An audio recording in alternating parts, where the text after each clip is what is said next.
ici et c'est devenu comme ça.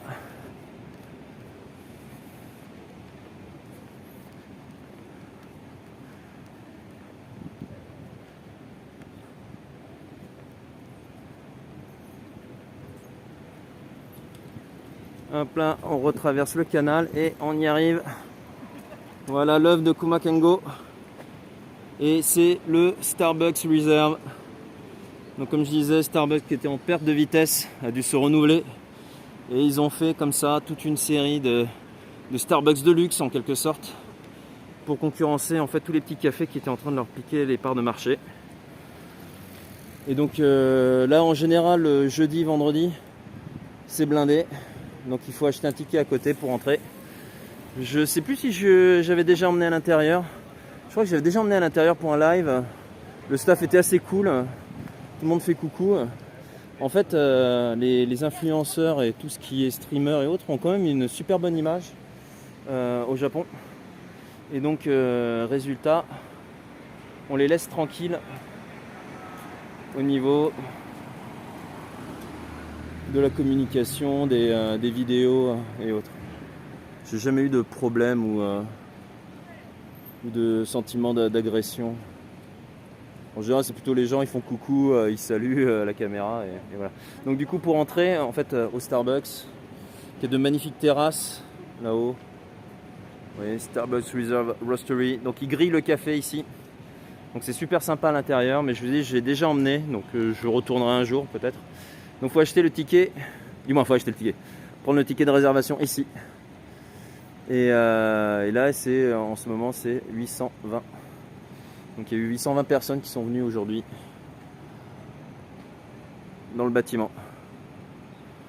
Donc j'irai un autre jour où il n'y a pas besoin de faire la queue ni rien. J'y retournerai. Ah alors, hello Vincent. Il est classe hein, le Starbucks, mais je dis il faut que je ramène sur le toit. Alors ce qui est amusant, c'est il y a le classe et pas classe quoi.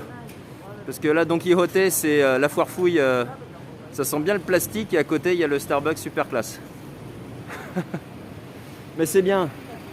Le Japon c'est mélange des genres. Allez, je retourne au bureau.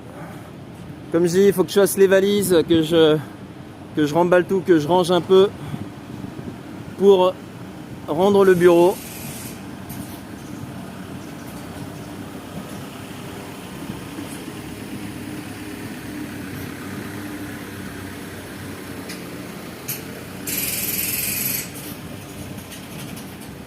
Je fais attention de ne pas me faire écraser.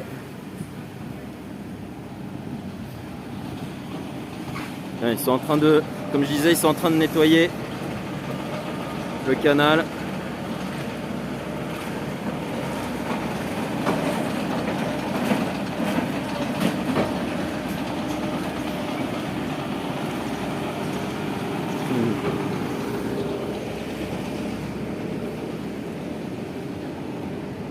Si vous voulez un petit tapis d'Orient.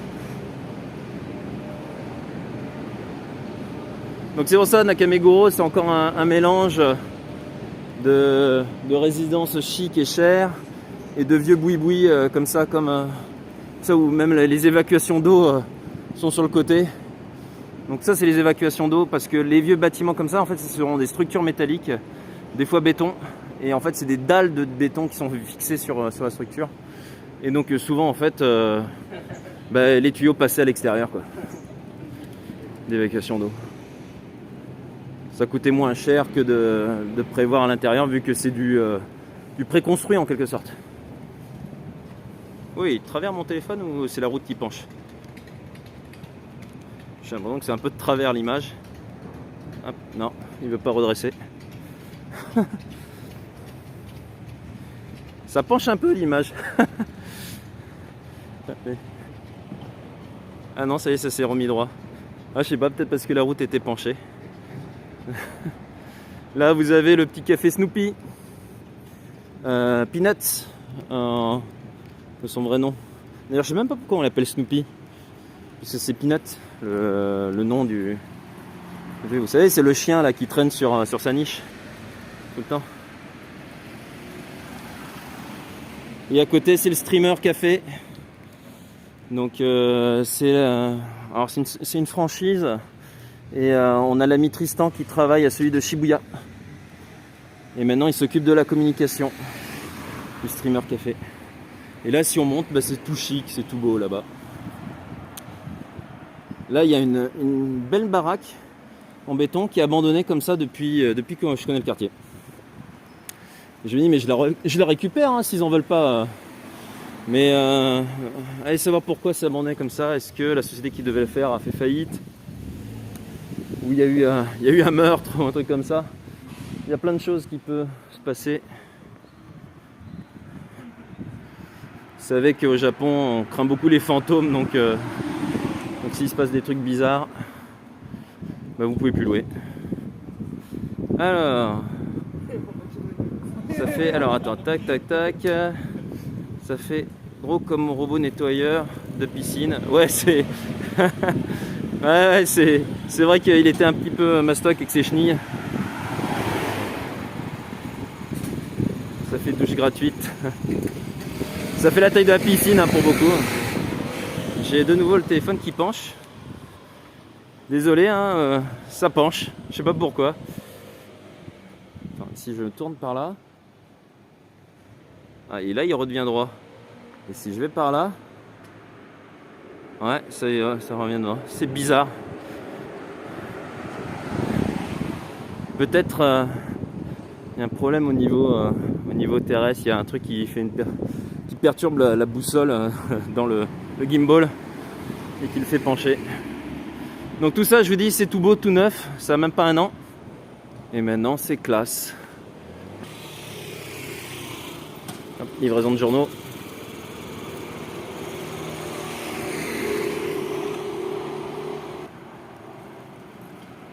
Ouais. Mais c'est pour ça que, franchement, pour avoir un tel espace de libre, non, c'est que des résidences, notamment savoir, je vous expliquerai tous les trucs comme ça, là. Tous les marquages au sol, comme ça, qui indiquent soit des directions, soit il y a une route, soit une évacuation, soit le croisement de terrain, soit une route privée. Et en fait, quand on achète au Japon, il faut faire vachement attention, puisque jusque dans les années 90, beaucoup ne respectaient pas les normes du cadastre, ce qui fait qu'il y a énormément de constructions qui ne sont pas dans les normes. Et ce qui fait que si vous voulez détruire une vieille maison et la reconstruire, bah souvent vous devez perdre quasiment 70 cm tout autour du terrain pour cette dernière, voire même plus si la maison dépassait le terrain, ce qui arrivait des fois. Dans la bulle des années 80, ils y allaient à la truelle pour les normes. Voilà, on arrive au bureau, donc on est là-haut. Je vous monte et on va finir au bureau. Ça risque de couper parce qu'il va passer sur le Wi-Fi. On va voir comment ça gère. Allez, c'est parti. Ah, ça coupe encore, mais je pense que c'est à cause que je suis près du Wi-Fi. Et donc, il veut se brancher sur le réseau du bureau. Donc, on va voir hein, si ça tient ou si ça tient pas. Hop.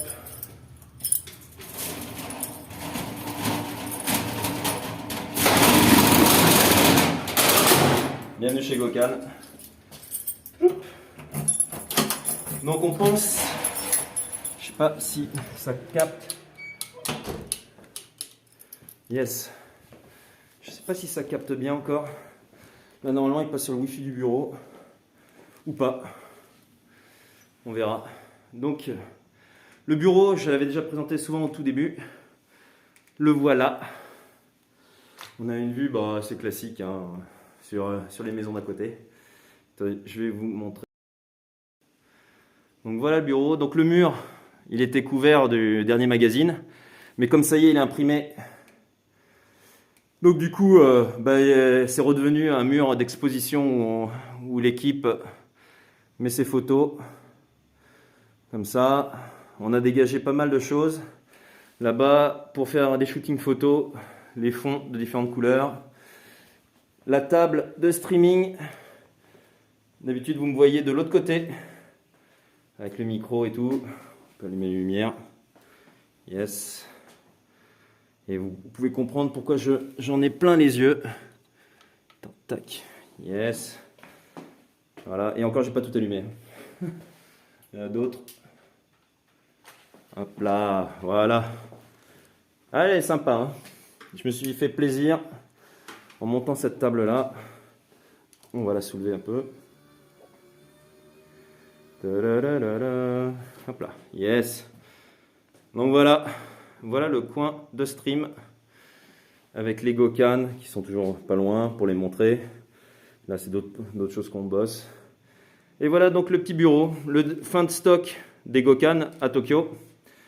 Du moins, parce qu'on a envoyé beaucoup de stock en France. Hello Evaristo. Donc il ne reste plus beaucoup de magazines ici en stock, puisque vous savez, avec les nouvelles normes et tout d'envoi européennes de taxes et autres, on a préféré dégager le stock et tout envoyer en France. Vincent, à plus. Tu peux aller manger ton petit déjeuner et on se recontacte comme d'hab. Donc du coup, voilà, là je suis en train de faire un peu le ménage, je dégage un peu les restes là-bas, parce que je vous dis, normalement dans 3 mois, on rend le bureau. C'était la fin d'une belle aventure, mais bon, que voulez-vous, avec le Covid et le non-retour du tourisme, c'était difficile de le garder, de toute façon. Donc voilà, bientôt plus de stock, ça va être rangé, je vais dégager les trucs qui sont sur le bureau principal.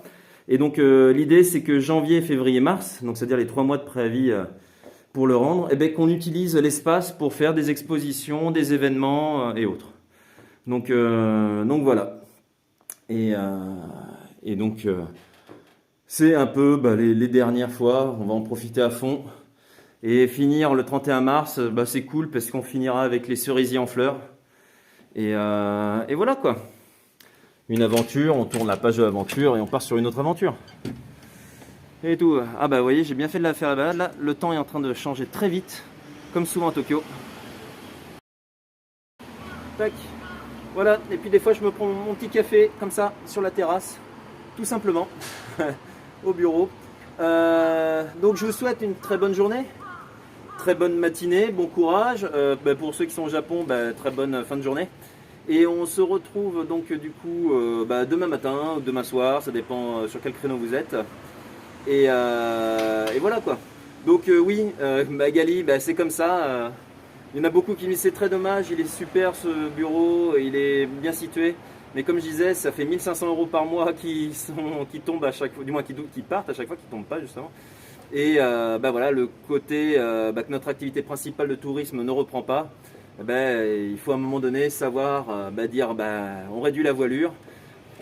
C'est pour mieux redémarrer sur d'autres trucs de toute façon. Donc voilà, le magazine Gokan continue, c'est déjà le principal. Et on verra ce que nous réserve 2022. Et c'est tout.